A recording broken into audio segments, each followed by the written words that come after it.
Bonjour donc. Dans la présentation que Julie a faite de moi tout à l'heure, il y a peut-être des éléments pour me situer par rapport à vous. Donc je ne fais pas partie du monde académique ou scientifique. Je suis plutôt un méthodologue. Donc moi, ce qui m'intéresse, c'est comment on fait avec tout ce qui nous entoure. Le comment on fait, cependant, m'a amené, puisque mon premier métier était, on appelait ça animateur en maison de jeunes, coordonnateur de centre de jeunes, donc. C'était mon premier métier. Puis j'ai exploré d'autres boulots. Mais j'ai souvenir, par exemple, qu'à un certain moment, je ne parvenais pas à comprendre comment les jeunes faisaient pour faire des choses qui me paraissaient totalement incompréhensibles. C'était illogique pour moi. Et j'ai souvenir d'avoir rencontré quelqu'un qui m'a dit, tu sais, il y a un certain François Dubé qui a travaillé avec Alain Touraine et qui vient présenter un de ses bouquins. Donc j'ai assisté à une conférence, un petit peu comme j'ai assisté à d'autres conférences de Vincent de Corbitaire, et puis je me suis dit, mais au fond, ce qu'il dit, je comprends maintenant ce qui se passe. Et donc c'est un peu ça que je fais. Donc je ne suis pas un producteur de connaissances, je n'explore pas et je ne suis pas rigoureux dans l'académisme et le scientifique, mais je suis un pilleur de savoir qui viennent d'ailleurs pour essayer d'en faire quelque chose pour l'action. Donc voilà, c'est pour ça que vous voyez qu'ici, en l'occurrence, c'est tout le résultat d'un travail qui a été fait avec Marc Mascalque, qui lui est philosophe et donc professeur d'université, responsable d'un département de philosophie du droit.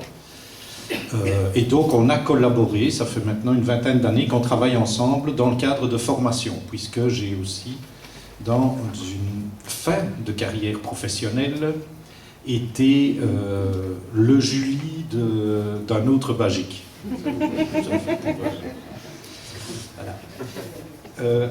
Donc ici, c'est le résultat un petit peu de réflexion, de recherche, mais au travers de temps de rencontres et de formations avec des professionnels dans différents secteurs, essentiellement au départ dans des formations syndicales, et puis progressivement, et ici c'est plus cette partie-là que je mets en évidence, dans les secteurs professionnels de la culture. Mais il n'empêche, vous verrez que le tableau que je vais brosser est un tableau qui est plus large, nettement plus large que ce secteur-là. Mais c'est un petit peu le pari qu'on a fait dans une formation en se rendant compte que les gens, souvent, étaient dans un métier et un petit peu angoissés, ou en tout cas, à tout le moins, à se demander si ce qui leur arrive, c'est la faute à qui, d'une certaine façon. Alors il y a mille et une manières de sortir de ça, et donc ici, le choix que je fais, et donc Vincent disait tout à l'heure, et la critique qu'il pourra faire vous verrez, et je trouvais fort intéressant, les croisements qu'il y a entre les propos, les analyses qui sont reprises par un auteur, mais qui sont réexpliquées par Vincent, et qui donc prennent un type de lunettes particulière, évidemment, du psychosocial, alors que je vais prendre un biais particulier qui est le biais de l'économie, plutôt. Mais donc, d'abord, juste rappeler aussi que la complexité, toujours des analyses de ce type-là, tient à ce que quand on travaille sur la culture, elle a les deux versants aussi de la culture. Elle produit de la société, c'est la culture qui produit de la société, et en même temps la culture est elle-même produit de la société. Et donc on a toujours cette ambiguïté, c'est toujours l'œuf et la poule, qui c'est qui, et donc quelle est la cause, là aussi dans les discussions que nous avions, c'était de dire est-ce que c'est le modèle économique et le modèle capitaliste qui produit cela, ou est-ce que le capitalisme ne fait jamais que s'adapter lui-même à l'évolution de la société? pense qu'on n'essayera pas de traiter et de voir ce qui est bon dans l'affaire, mais c'est intéressant ici peut-être d'avoir deux lectures, l'une d'un côté, l'autre d'un autre côté, on va dire. Et donc ici, le choix méthodologique de la lecture des enchaînements que je vais vous proposer part de l'évolution du capitalisme. Et donc c'est l'évolution du capitalisme donne un contexte de société, détermine des politiques sociales et culturelles telles que je le présente. On peut après remettre en cause et dire c'est dans l'autre sens que ça fonctionne, mais c'est un choix de présentation ici. Ce capitalisme produit des modifications de société qui produisent des déclinaisons et des évolutions dans les politiques menées, politiques sociales et politiques culturelles.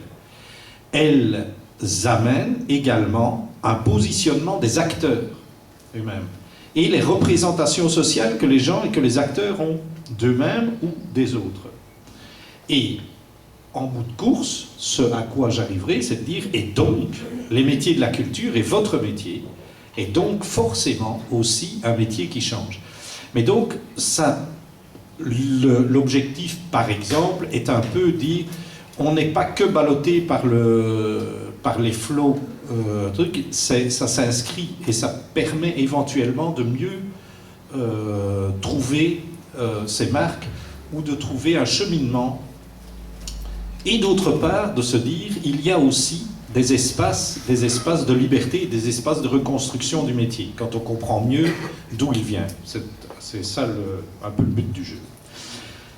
Première chose, c'est capitalisme et société. Je vais les présenter à partir de 3 temps, qui ne sont pas des temps temporellement identifiables, telle date, telle date, telle date, donc ce n'est pas une vérité historique, c'est plutôt en termes d'évolution, et à les comprendre comme des strates. Et donc les strates présentées comme quand on est dans le sol, mais la 3e strate, elle n'est jamais qu'au-dessus des 2 autres, et elle n'enlève pas les 2 autres. Et pour faire du raisin, par exemple, c'est l'ensemble des strates qui va faire la qualité du raisin en bout de course, et donc ce n'est pas que la couche superficielle. Et donc le capitalisme et la société seront présentés tout au long de l'exposé ici. Je vais présenter sur base chaque fois d'un triptyque de 3 strates. Le capitalisme qui a d'abord été un capitalisme industriel, qui est devenu capitalisme financier et qui est aujourd'hui appelé par une série d'économistes capitalisme spéculatif. Et vis-à-vis de ça, les sociologues, ils utilisent d'autres termes, et donc d'autres termes qui sont pris, mais pour les mêmes phénomènes, mais moins vus sur l'aspect évolution du capitalisme, plus sur l'aspect sociétal. C'est, et certains auteurs définissent ça comme la société de la justice, qui est devenue société de l'humanitaire et qui aujourd'hui est appelée société du risque. Voilà un peu pour repérer, puisque ce seront les titres des tableaux successifs que je vais vous présenter chaque fois en 3 strates pour montrer chaque fois ces évolutions à différents éléments. D'abord peut-être un minimum de présentation des strates du capitalisme, industriel, financier et spécifique. D'abord, c'est sur quoi que le capitalisme fonde ses gains. À l'époque du capitalisme industriel, c'est essentiellement l'exploitation et la marchandisation. C'est exploiter des ressources. On trouve du fer, du charbon, du cobalt, du cuivre, des pommes de terre, etc. Donc toutes ces choses-là sont des ressources que nous allons exploiter. C'est-à-dire elles sont là, elles sont à disposition a priori de tout le monde. Sauf qu'on va en faire vraiment une exploitation et on va en faire une marchandise. Donc on va faire une marchandise de ça et on va exploiter cela. Alors, forcément, je ne vais pas faire de longues explications là-dessus, mais ce n'est pas que de l'exploitation, évidemment, des ressources, c'est-à-dire exploiter le charbon, mais c'est exploiter des gens pour qu'ils aillent creuser pour chercher le charbon.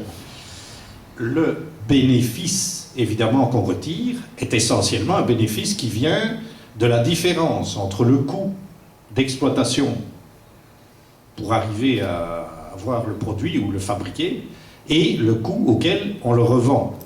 Essentiellement, le capitalisme, il fonctionne comme ça. Le capitalisme industriel, c'est majoritairement un gain. Le gain, il est produit par la différence entre ce que coûte l'exploitation et le prix de vente, la revente qu'on en fait. Vient le capitalisme financier. Alors le capitalisme financier, lui, c'est en fonction de la circulation. Et donc c'est moins l'exploitation qui va être au cœur du capitalisme que faire circuler les biens. Et vous voyez arriver, d'ailleurs tout ce qui s'est passé à un certain moment dans les années 70, 80, ben c'est toute la circulation, mais circulation des travailleurs aussi, circulation des entreprises, et donc délocalisation. Donc on va placer les entreprises à d'autres endroits.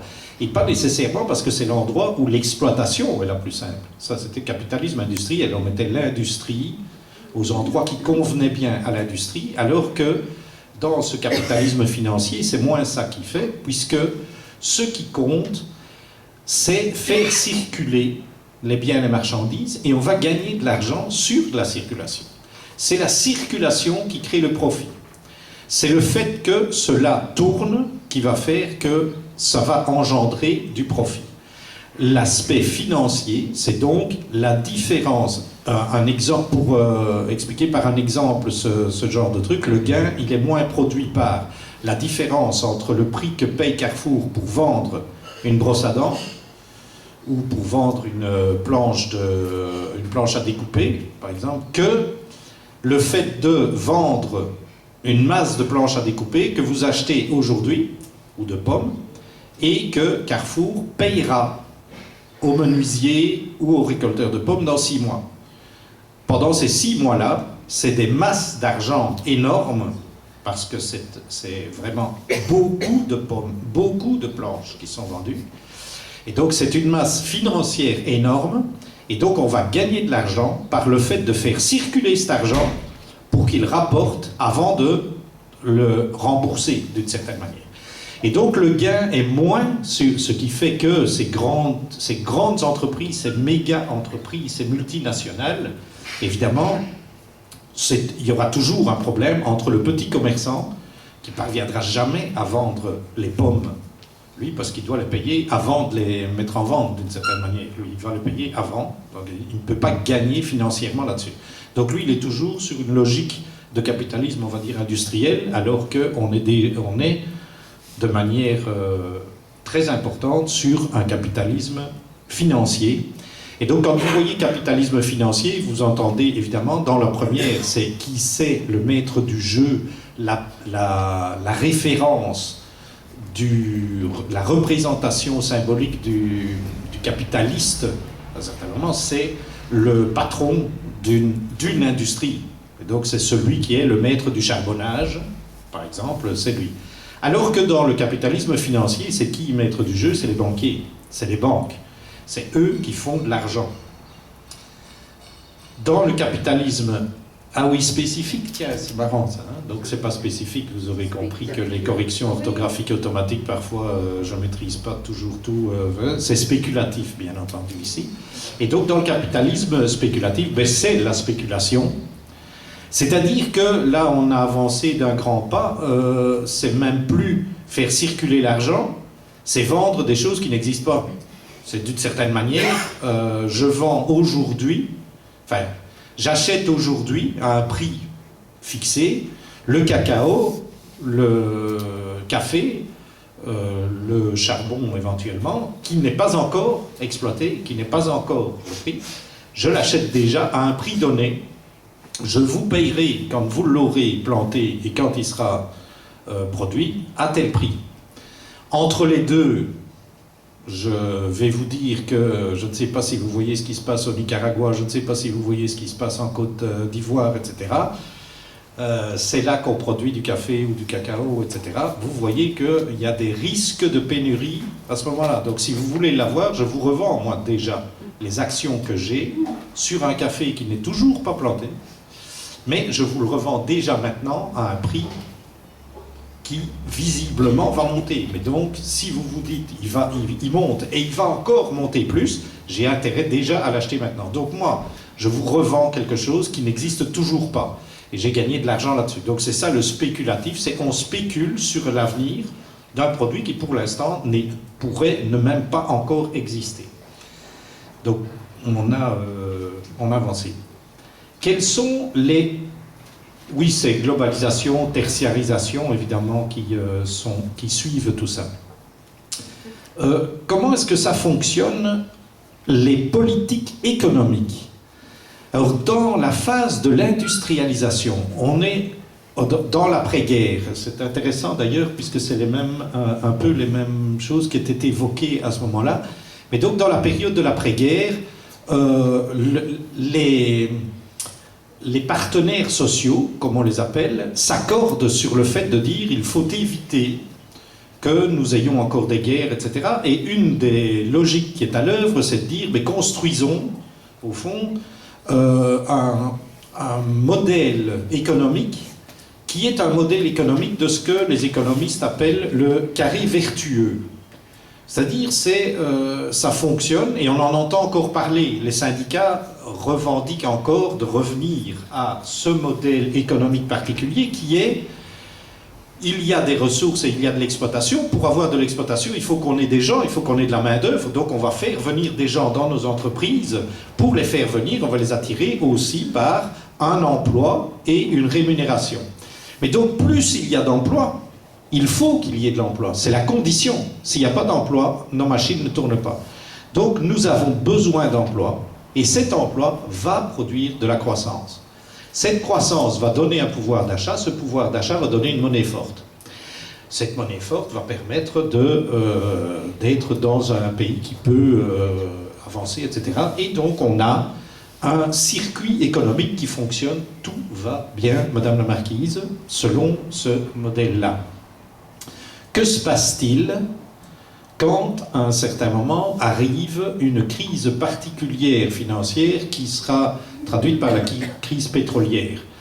Je ne rentre pas dans les explications de tout ça, mais la crise pétrolière, évidemment, un des effets produits, c'est que la fabrication, déjà, l'énergie qui est nécessaire pour faire tourner les machines, mais même ce qui est produit par les machines, vient essentiellement du pétrole. Donc quand on a une crise pétrolière, on a forcément des effets majeurs qui sont induits à un niveau très très important au niveau des États, au niveau de toutes les entreprises.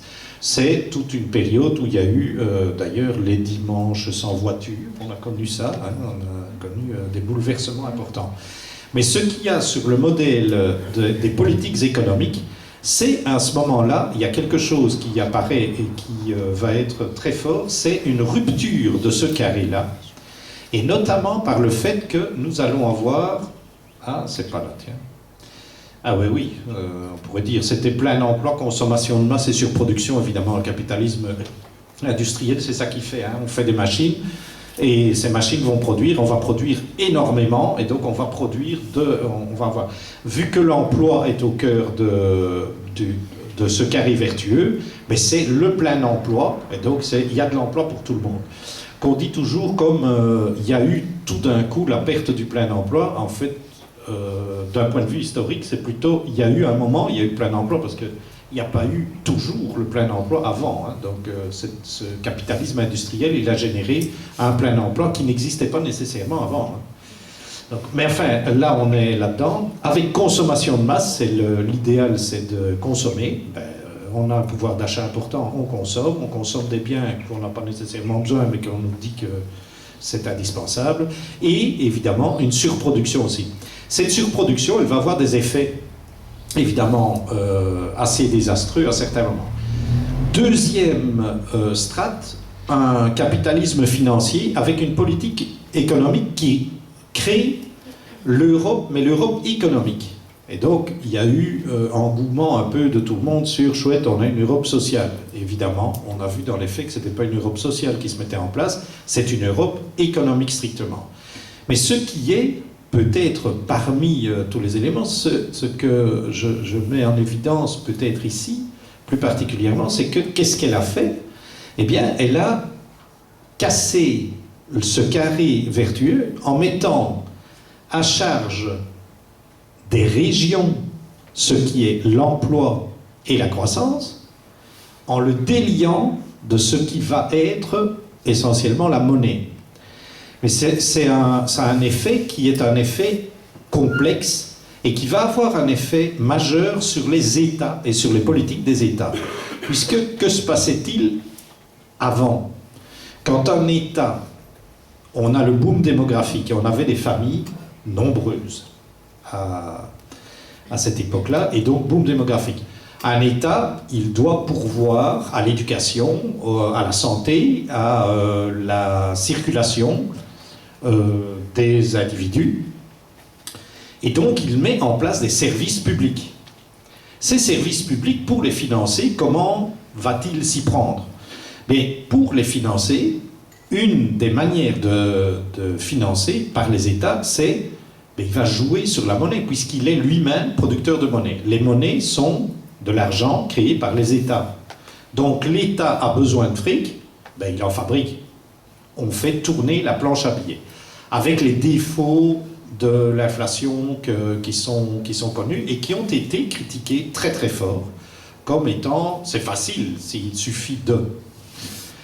Il n'empêche, les États avaient cette capacité-là de dire, dès lors qu'il y a des besoins sociaux importants, que la population, ça commence par être des enfants, donc ils ne vont pas amener de l'argent eux-mêmes, donc nous créons de l'argent pour une population qui est plus importante, qui a plus de besoins qu'avant. Et donc nous développons des services publics, mais la logique économique permet aux États de créer cela.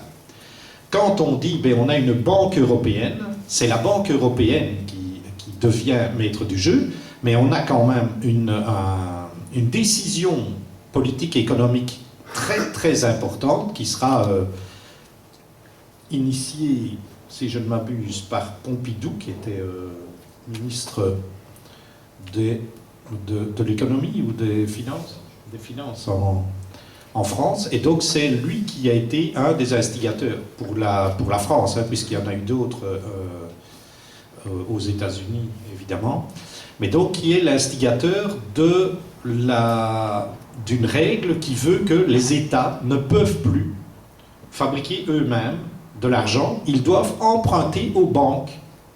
Oui, ça commence à être la logique de ils doivent emprunter aux banques et donc se mettre en dette à l'égard d'un acteur privé qui finance les États. Donc vous avez un pouvoir de l'État qui va se modifier radicalement et on va renvoyer aux régions la nécessité, c'est ce qu'on entend aujourd'hui, et donc quand il y a un problème d'emploi, on va rouspéter au ministre et au président de la région wallonne, ou de la région flamande, ou de la région bruxelloise. Et c'est eux qui mettent en place des politiques de l'emploi. On a évidemment dans ces années, là, on est dans les années 80, grosso modo, les premières grosses crises financières, je disais les grosses crises pétrolières, l'apparition du chômage qui devient un chômage structurel, alors qu'au début on disait ça va passer, et ça va passer. Mais donc voilà, je fais encore partie, moi, des gens qui, quand je vous dis que mon premier emploi, il était dans une maison de jeunes, mais avant d'aller en maison de jeunes, j'ai cherché un petit job comme ça pour faire quelque chose. Il suffisait d'aller dans la rue, à 20 mètres plus loin que la maison où j'étais avec mes parents, d'entrer, de dire bonjour, qu'est-ce que tu veux gamin, je veux un boulot, reviens demain. Il suffisait de demander pour avoir du boulot. Évidemment, à partir des années 80, cette idée-là s'est terminée, et c'est pas seulement l'idée qui est terminée, la réalité s'est évidemment terminée. Donc chômage massif, mais aussi des catastrophes humanitaires Et donc vous avez entendu, c'est ce qui va faire qu'on va appeler aussi cette société-là la société humanitaire.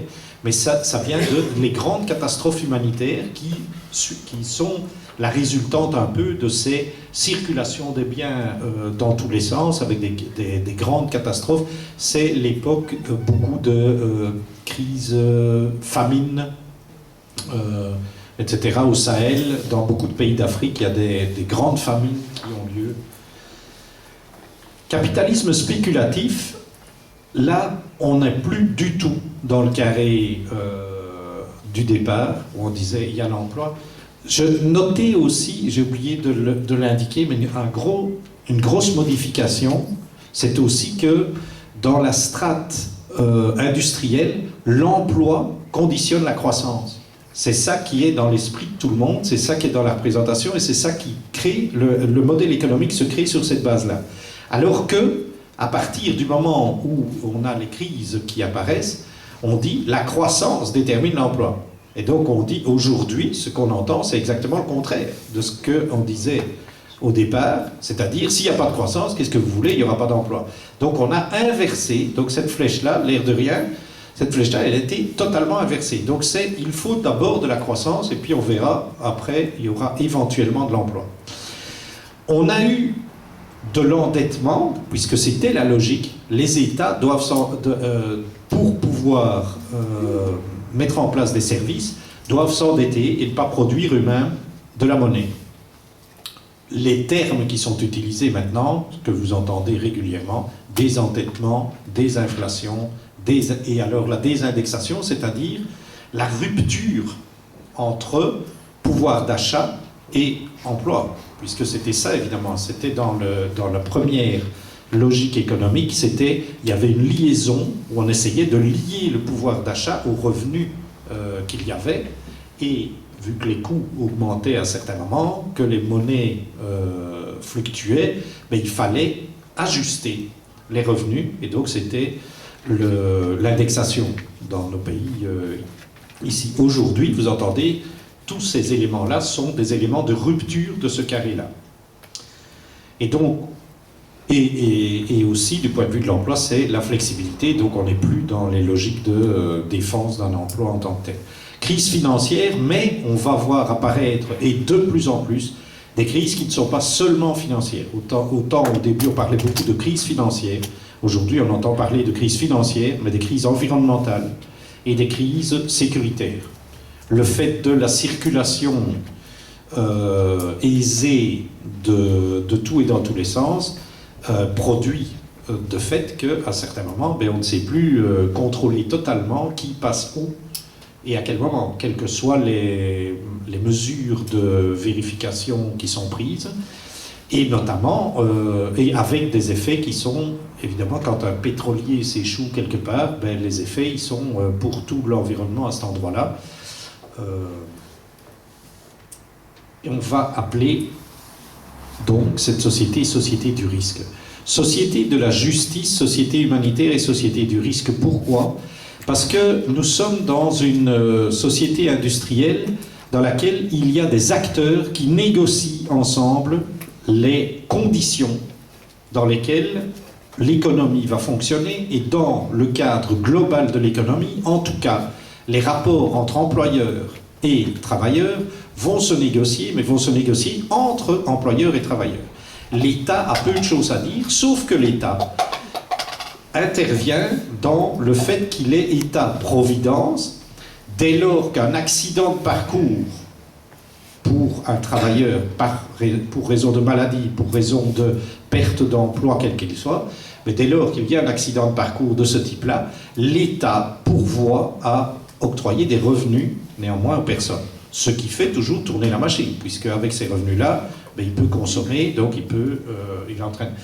L'État est un État-providence et un État régulateur, c'est-à-dire ok, le marché est libre et c'est la loi de l'offre et de la demande, mais on va réguler les choses pour qu'on n'ait pas des dépassements de prix, des dépassements de tarifs, etc., qui vont faire que ça va mettre à mal le modèle économique lui-même, parce qu'il tient à condition qu'il soit cadré. Et donc on a un État qu'on appelle État-providence ou État régulateur. C'est des termes qui ont été utilisés à ce moment-là. Quand arrive la société qu'on va dire société humanitaire, c'est-à-dire une société dans laquelle tout d'un coup plein de gens tombent en bas du navire. Le navire prend l'eau et il y a des gens qui tombent du navire.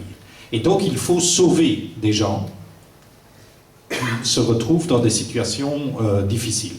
Et l'État ayant moins de moyens, par la force des choses, il y a moins de moyens pour l'État comme pour l'ensemble du système économique, l'État, avec une rareté de moyens, va investir les gens, non plus comme je suis providentiellement au secours de tout qui en a besoin, mais va développer toute une série de dispositifs, d'actions et d'activités pour faire en sorte que les gens se démerdent pour remonter dans le navire. Et donc, on va parler d'État social actif, c'est-à-dire qui va activer les gens. Activer, traduit par, soit foutre des coups de pied au cul, soit inciter à ce qu'on bouge par soi-même. Et donc, on va appeler ça État social actif, parfois aussi État incitateur. Il va inciter les gens à faire eux-mêmes, à prendre eux-mêmes leur indépendance, leur autonomie. Et aussi tous les rapports à une évolution d'une plus grande autonomie, d'une plus grande individualisation, mais il y a l'État qui incite les gens à faire par eux-mêmes, puisque lui n'a plus les possibilités de répondre à tout le monde. Dans la société de la justice, ce qu'on faisait, c'était viser le plus grand nombre, c'était pour tout le monde. Dès lors qu'une loi passait, elle valait pour tout le monde. Quand on est dans la société dite humanitaire, on se retrouve très particulièrement dans une société dans laquelle il faudra répondre à des nécessités impérieuses, mais identifiées beaucoup plus, et donc plus segmentées que ce n'était avant.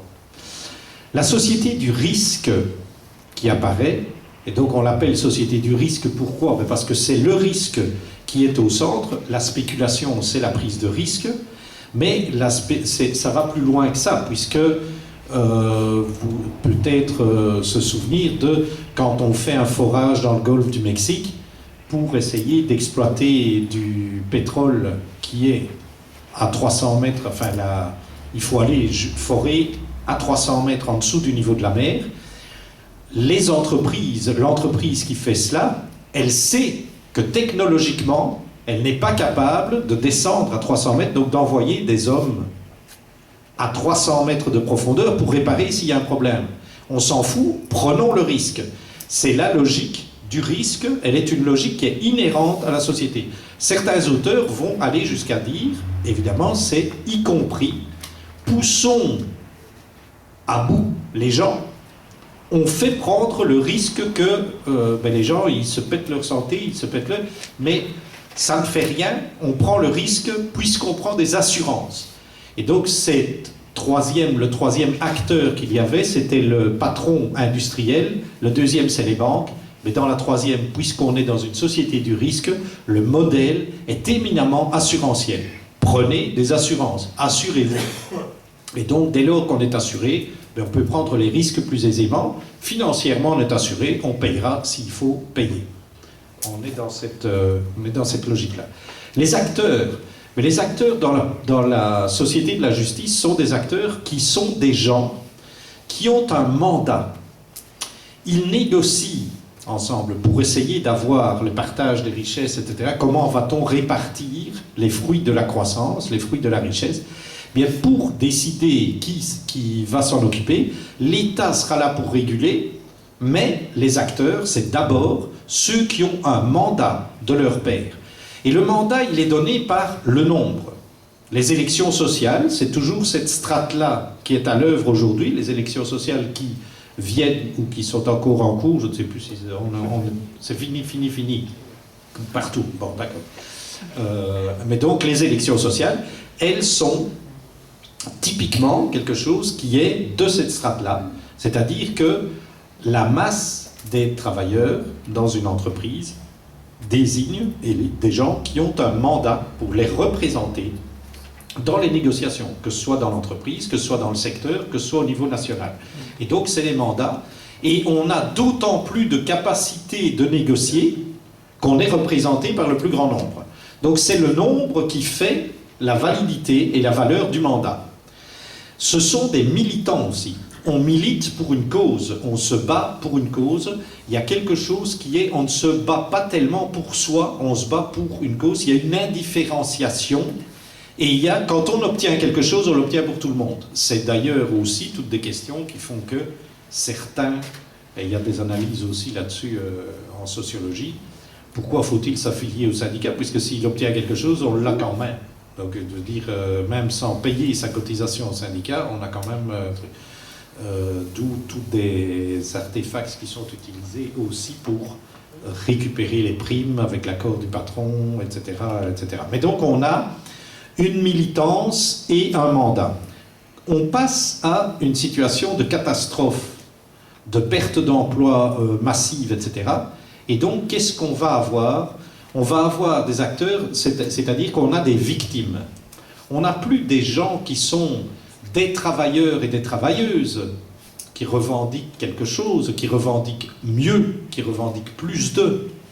On a ici des victimes. Et donc ces victimes-là, on arrive dans une étape et une structure de société dans laquelle ce n'est plus, je ne suis plus représentant des victimes. Il n'y a plus des gens, les victimes ne se réunissent pas pour voter un représentant des victimes. C'est le représentant de tous ceux qui ont le cancer n'est pas élu par... il y a un truc, on est victime, voilà. Il n'y a pas de vote chez les chômeurs, par exemple, non plus. Pas d'élection comme ça. Et donc, les figures d'acteurs deviennent tout à fait autre chose. C'est d'une part des leaders d'opinion. C'est toute l'époque où c'est Coluche, par exemple, qui développe les Restos du Cœur. Coluche n'est pas élu, mais Coluche est une figure emblématique par laquelle tout le monde se dit, ben oui, Coluche, donc, et même mort, Coluche, c'est les Restos du Cœur. Donc voilà, il y a des figures qui sont des figures emblématiques de personnages. On a eu José Bové aussi, c'était José Bové, n'a pas été élu par tous les agriculteurs, mais il y a la gueule de José Bové, c'est une gueule. Donc, c'est ça. Donc, leader d'opinion, des gens qui sont capables de faire la différence et de faire valoir des victimes qui sont plus victimes que d'autres. Et donc ces victimes-là doivent être soutenues plus que d'autres victimes. Tout le monde est un peu victime, mais c'est qui va bien montrer les victimes, donc qui va mettre en scène, radio, télévision, donc mettre en scène pour faire pleurer les gens le plus possible autour d'eux, pour faire apparaître ça. On a quelque chose de très différent. Mais on a aussi que ce ne sont plus les gens qui sont eux-mêmes porteurs de leurs revendications. On va développer des dispositifs, des secteurs d'accompagnement de ces gens-là, et on va engager des professionnels qui connaissent bien la situation des personnes handicapées, la situation des femmes, la situation des immigrés, la situation des... Et donc on va avoir des professionnels, donc on est passé d'une strate où c'était la militance qui était à l'œuvre à une strate où tous les paradigmes se modifient, et donc c'est le professionnel qui devient un acteur important. Et puis on est dans la société du risque. Alors la société du risque, c'est quoi? Mais on n'a plus une diversification des risques en fonction du type de personne.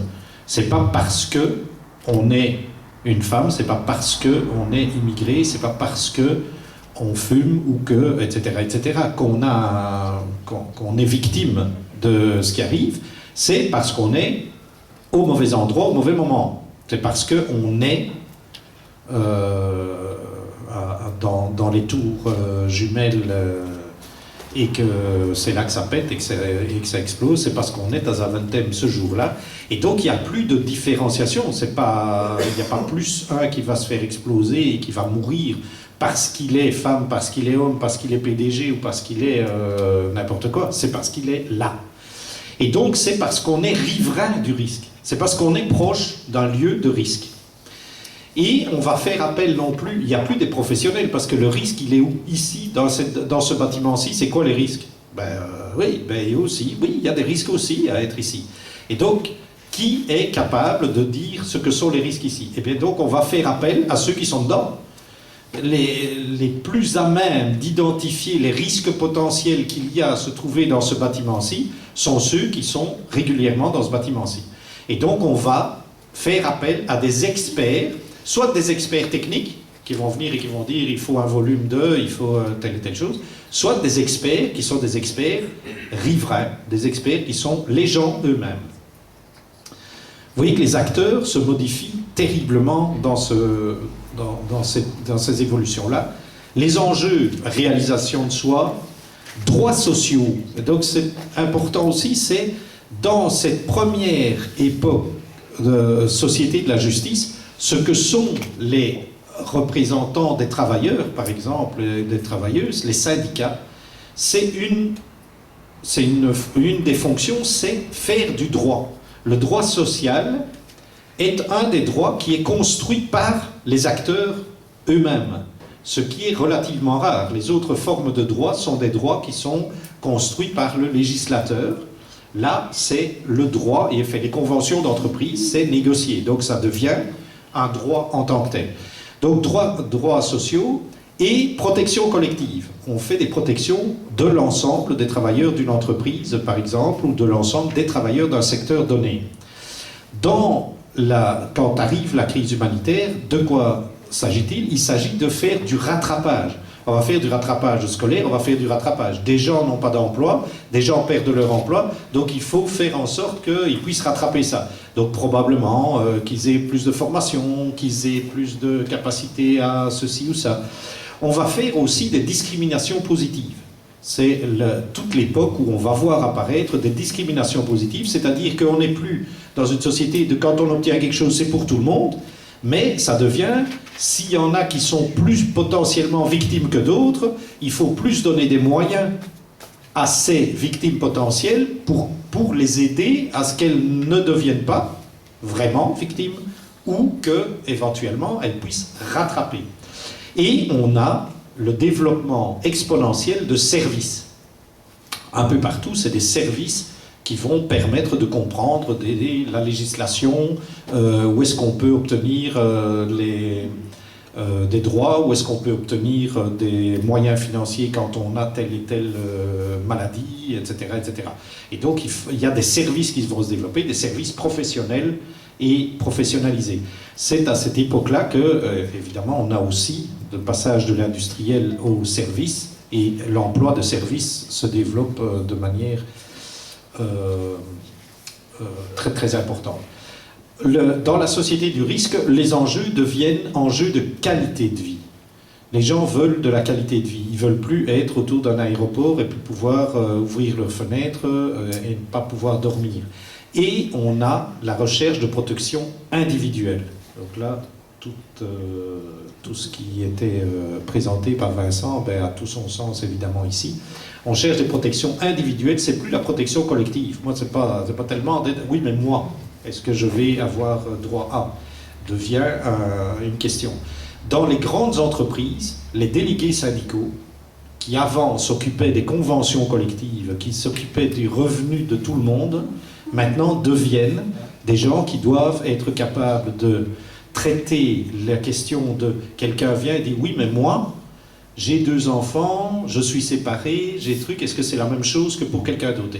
Donc les délégués syndicaux deviennent des gens qui doivent devenir un peu des techniciens sur toute une série de questions qui sont des questions sociales qui ne faisaient pas l'objet avant de ce qui étaient les revendications. On se battait pour avoir une diminution d'horaire de travail, moins d'heures de travail, ou pour le même nombre d'heures, un revenu plus important. C'était ce qu'on espérait. Les actions étaient donc des actions de revendication qui se faisaient par la concertation et par le rapport de force. Cette strate-là est toujours à l'œuvre, vous entendez, et la manifestation qui a eu lieu hier, elle portait essentiellement là-dessus, et vous voyez qu'elle est inscrite dans cette strate-là, spécifiquement. Objectif, il fallait qu'il y ait 50 000 personnes à la manifestation. Alors, on dit 50 000 personnes, les journalistes faisaient écho de s'il y a moins de 50 000 personnes, ce sera perdu d'une certaine manière, et donc ce sera la porte ouverte à dire, vous voyez, ça n'intéresse pas, etc. Si c'est 50 000, c'est bon. Et donc, les journalistes et la police même dit, il y avait 60 000. Donc 60 000, c'est on a gagné. Donc on était 60 000. Donc c'est l'effet masse qui permet d'être un interlocuteur et qui permet de faire le rapport de force. Ça ne veut pas dire qu'on gagne, mais ça permet de faire le rapport de force. Alors que, dès lors qu'on arrive dans les périodes des années qu'on a appelées d'ailleurs, les périodes Martens-Gaulle, c'était ce qu'on a appelé la glaciation sociale. C'est-à-dire que tout ce qu'on essaye de faire, c'est défendre ce qu'on avait avant. Essayer de le défendre. Encore. Et éventuellement, c'est les syndicats et les groupes se posent comme force de proposition. Essayer de trouver, si on proposait ça, si on proposait ça. Et donc, il y a une inventivité extraordinaire de propositions qui vont jusqu'à, par exemple, d'accord, ça va, les revenus, il n'y a pas moyen d'avoir plus de revenus, mais si on remplaçait les revenus par des chèques bazar, des chèques repas, des chèques ceci, des chèques cela, c'est pas tout à fait du revenu, mais enfin, ça n'empêche que ça permet d'avoir dans la poche du travailleur ou de la travailleuse de l'argent en plus. Bon, ça ne compte pas pour la pension, ça ne compte pas pour le chômage, ça ne compte pas... Ben non, c'est bien, mais enfin voilà. Et donc cette inventivité extraordinaire, au bénéfice de tout un chacun, va se faire. Dans la société du risque, on va voir se développer de la médiation sociale. On va mettre en médiation. C'est je disais, les travailleurs, les délégués syndicaux dans les entreprises, mais ce qui me frappait quand je travaille avec eux, c'est le nombre d'entreprises dans lesquelles ils disent c'est éminemment et énormément, le plus gros boulot qu'on fait, c'est de la médiation de dette, en fait. Donc les gens sont des travailleurs en entreprise et ils ont des dettes, ils sont endettés. Et leur gros problème, c'est l'endettement. Et donc la perte de l'emploi, c'est perdre un emploi, mais c'est devoir rembourser des dettes qu'on n'était déjà pas capable de rembourser quand on avait un travail. Donc c'est ça. Donc c'est ce truc. Et donc c'est la médiation sociale devient et mettre en place des procédures d'alarme. Mettre en place des procédures d'alarme, c'est-à-dire qu'il y a des risques. Ce qu'on demande, c'est on ne peut pas faire face à tous les risques. Donc mettons en place des procédures qui vont faire que quand on voit qu'il y a un risque potentiel, qu'il y ait quelqu'un qui appuie sur le bouton. Oui, d'ailleurs, tout ce qui est en train de se passer, on vérifie d'abord, est-ce qu'on a mis tout en place pour que le métro s'arrête alors que ça avait pété à Zaventem? Est-ce que toute la procédure a été suivie? Donc c'est vraiment les procédures d'alarme. Est-ce que le premier a poussé sur le bouton, le deuxième a vu que ça s'allumait et a poussé sur l'autre bouton, etc. Comment se fait-il qu'il y a eu une heure entre alerte 1, alerte 2? Eh bien, ça, c'est question de procédure. Et on est dans ce cas. Les procédures d'alarme fonctionnent-elles? Dans la société du risque, on est là. Alors, quelles sont, si on prend maintenant, et j'en arrive aux politiques culturelles, si on reprend ça, mais dans la société de la justice, les financements, ils fonctionnent comment? Le financement, ils fonctionnaient par reconnaissance. Vous avez souvenir que les maisons de jeunes, elles étaient reconnues. Ben voilà, on est reconnu, c'est bon, c'est gagné. En éducation permanente, puisqu'un autre de nos lieux de retrouvailles, Vincent et moi, c'est le Conseil supérieur de l'éducation permanente, par exemple. Donc il y a des conseils, tout ça comme Conseil de la jeunesse, que vous connaissez aussi, évidemment, des commissions d'avis. Mais à cette époque-là, c'était les mouvements d'éducation permanente, ils étaient reconnus. Quand on était reconnu pour toute la vie. C'était et au-delà. C'était le long terme, le très long terme. C'était dans les centres de jeunes, on appelait ça des agréments. Bon, c'est ça. Hein. Donc Julie m'a aidé à collationner une série de choses qui sont plus directement liées à votre secteur que j'ai un peu perdu de vue au fil du temps. Voilà. Et donc, dans le Conseil de la jeunesse, par exemple, tu faisais apparaître que c'était des gens qui étaient mandatés par le secteur. Et donc, on est bien dans une logique de mandat. Quels étaient les opérateurs qui étaient des opérateurs importants en matière culturelle et dans les politiques culturelles? Des bibliothèques, l'éducation permanente, des mouvements d'éducation permanente, au Conseil de la jeunesse, vous savez ce que j'avais dit? Ah oui, ça, en le faisant, j'ai mis dans 2 cases différentes, pas grave. Donc, c'est des mandats. Dans la société dite humanitaire, la rareté des moyens des services publics va amener le pouvoir politique, le gouvernement, à se dire, bon maintenant, on ne va plus donner pour toute la vie et pour tout le temps. Il y a une pression qui est faite, et il y a la pression aussi de vérification de, oui mais attendez, l'État il dépense trop, donc justifiez de ce que vous dépensez de manière juste et correcte. Et donc on va passer des contrats, on va passer des conventions. D'ailleurs dans le service public, on avait des fonctionnaires qui étaient engagés comme fonctionnaires. On va voir des contractuels, donc des gens qui sont engagés contractuellement. On va voir apparaître des conventions. Une convention, elle est limitée dans le temps. Et c'est des projets, et on commence à voir apparaître l'idée de projet dans la formation.